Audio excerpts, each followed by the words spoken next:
Assalamualaikum Ibu Sula. Waalaikumsalam Ibu Iin. Ibu Sula sudah waktu masuk istirahat nih. Hayo kita beli makan siang. Saya tidak sedang mood makan apapun Bu Iin. Tumben, pantas saya perhatikan dari tadi pagi Ibu terlihat murung. Ibu Sula, boleh loh cerita ke saya jika Ibu Sula berkenan. Iya nih Bu Iin, kemarin di jam pertama kan kelas saya ada supervisi dari pengawas. Seperti biasa ada pemeriksaan perangkat, pembelajaran dan lainnya. Bukannya kita sudah terbiasa dengan kegiatan supervisi, Bu? Yang mengganggu mood Ibu Sula apa ya?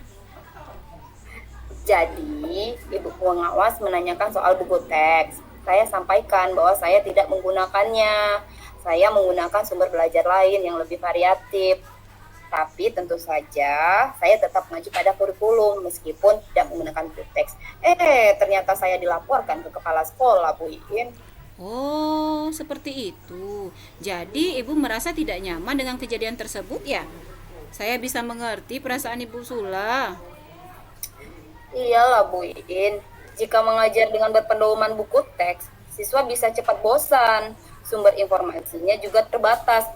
Dan lagi pula, kalau buku, para siswa kan bisa membacanya sendiri di rumah Bu Iin. Iya, saya setuju, Bu. Kita memang harus kreatif memanfaatkan berbagai sumber belajar sehingga menarik minat dan semangat siswa untuk belajar. Kira-kira apa yang Ibu harapkan dari diskusi kita ini, Bu?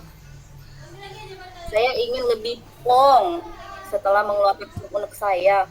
Dan tentunya saya berharap ada solusi dari masalah yang saya hadapi ini, Bu Iin. Biasanya memang lebih tenang setelah kita bercerita ya, Bu ya. Waktu supervisi itu, apakah Ibu sudah menjelaskan alasan tidak menggunakan buku teks kepada Ibu pengawas? Waktu ditanya itu, saya langsung jelaskan, tapi pengawasnya malah seperti tidak terima dan langsung terus melaporkan saya ke kepala sekolah, Bu Iin. Kira-kira kenapa ya pengawasnya tersinggung? Apakah hanya soal buku teksnya? Atau ada hal yang lain ya? Hmm. Jadi sewaktu ditegur tadi, saya memang agak ngotot, Bu Iin. Karena saya tidak merasa jika apa yang saya lakukan itu salah. Nada bicara saya juga sih agak tinggi. Mungkin itu kali ya yang membuat ibu pengawas tersinggung dan melaporkan saya ke kepala sekolah ya. Gaya mengajar Ibu yang menggunakan sumber belajar yang variatif sebenarnya sangat saya apresiasi, Bu. Karena sekolah kita kan sudah menerapkan kurikulum merdeka ya. Berkaitan dengan respon pengawas yang tersinggung, mungkin seperti Ibu sampaikan tadi, terjadi miskomunikasi karena Ibu menjelaskan dengan nada tinggi. Menurut Ibu, jika Ibu menjelaskannya dengan cara yang lebih baik, kira-kira pengawas akan memberikan respon yang berbeda juga? Saya pikir begitu, Bu Iin. Kalau begitu, sampai saat ini apa yang sudah Ibu lakukan untuk memperbaiki hal itu? Saya sudah mencoba untuk menghubungi lewat telepon, WhatsApp, tapi belum ada respon sampai sekarang. Oh, jadi sudah coba dihubungi ya. Selain itu, apa lagi yang sudah Ibu lakukan? Saya terpikir untuk menemui kepala sekolah, terus menjelaskan detail permasalahannya, Bu. Hanya saja saya ragu apakah beliau memahaminya, mengingatkan saya telah menyinggung perasaan ibu pengawas. Jika tidak dicoba, kita tidak akan mengetahui hasilnya kan, Bu? Kira-kira apa yang akan Ibu jelaskan? Saya mau menjelaskan detail duduk permasalahannya, Bu Iin. Kemudian saya akan meminta maaf dan kedepannya saya akan berkomunikasi dengan cara yang lebih baik dan santun sehingga lawan bicara saya bisa memahami apa yang saya sampaikan. Saya juga akan meminta kepala sekolah untuk mempertemukan saya dengan pengawas agar saya bisa meminta maaf langsung dan memperbaiki hubungan kerja kami. Menurut Ibu, mengapa Ibu harus menjelaskannya lagi dengan cara yang tadi Ibu maksud? Ya, agar kepala sekolah dan pengawas mengerti bahwa saya tidak bermaksud membantah ataupun menyinggungnya. Saya hanya berusaha menyampaikan apa yang saya pikirkan baik untuk di kelas pembelajaran saya. Saya yakin kepala sekolah dan pengawas tentu lebih paham mengenai hal ini. Masalahnya pada cara saya berkomunikasi saya akan berusaha memperbaiki gaya komunikasi saya, Bu In, agar pesannya bisa diterima dengan baik.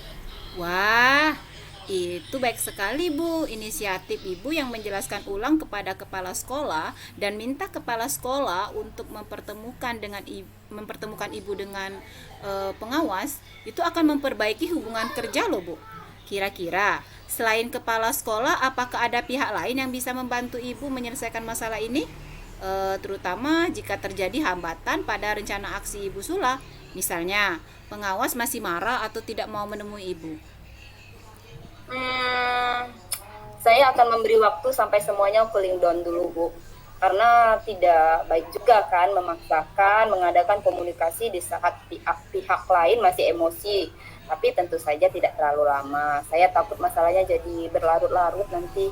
Saya pikir Ibu Winda bisa membantu saya mengingatkan dia sebagai kepala sekolah di sekolah kita kan, dan juga dia juga dekat tuh secara personal dengan pengawas kita. Saya yakin Ibu Winda kayaknya bisa menengahi dan membantu menyelesaikan masalah saya ini, Bu.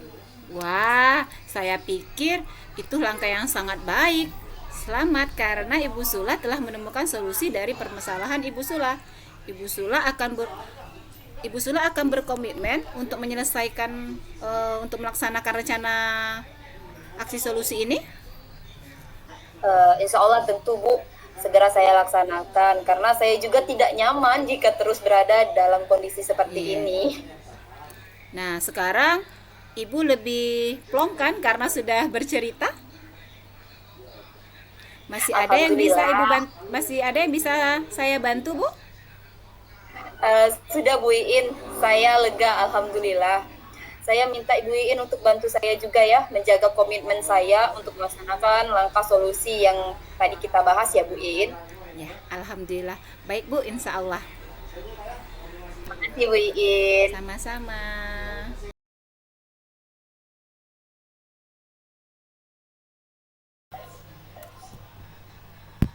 Refleksi diri coach, apa yang sudah berjalan dengan baik selama percakapan yang sudah berjalan dengan baik, yaitu kemitraan coach dengan coachee sehingga coachee dapat leluasa menyampaikan pendapatnya.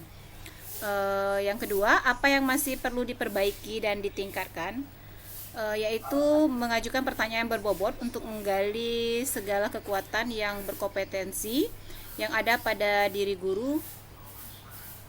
Kemudian yang ketiga, apa yang Bapak Ibu lakukan untuk tetap dalam kondisi present atau kehadiran penuh sebelum dan sesaat melakukan coaching. Agar tetap dalam keadaan present, sebelum melakukan coaching sudah harus punya gambaran-gambaran pertanyaan yang nanti akan diajukan. Kemudian pada sesi coaching, membuat catatan kecil tentang apa yang disampaikan coaching. Apa yang Bapak Ibu lakukan untuk memperbaiki meningkatkannya, yaitu saya akan terus berlatih dan melakukan praktik coaching secara berkala dan merefleksikan apa yang masih kurang sehingga kemampuan saya mengcoaching akan menjadi lebih baik. Terima kasih. Kemudian umpan balik dari coaching. Silakan Ibu Sula. Baiklah, apa yang Anda rasakan pada saat di coaching? Jadi tadi saat saya di coaching oleh Ibu Iin, saya merasa senang karena dapat melakukan refleksi dan menemukan solusi dari permasalahan yang dihadapi, dan akan menjadikan diri saya menjadi lebih baik lagi, terutama meningkatkan kinerja dan komunikasi saya terhadap dan keterampilan saya. Menurut saya yang meningkat dari latihan sama dengan yang hari ini, yaitu saya sudah bisa mengajukan pertanyaan dengan berbobot, mungkin walaupun belum terlalu luas ya. Namun di sini juga saya sudah memperbaiki intonasi suara dan mimik wajah saya. Menurut saya itu peningkatan yang sudah saya rasakan setelah berlatih dari kemarin sampai hari ini. Terima kasih.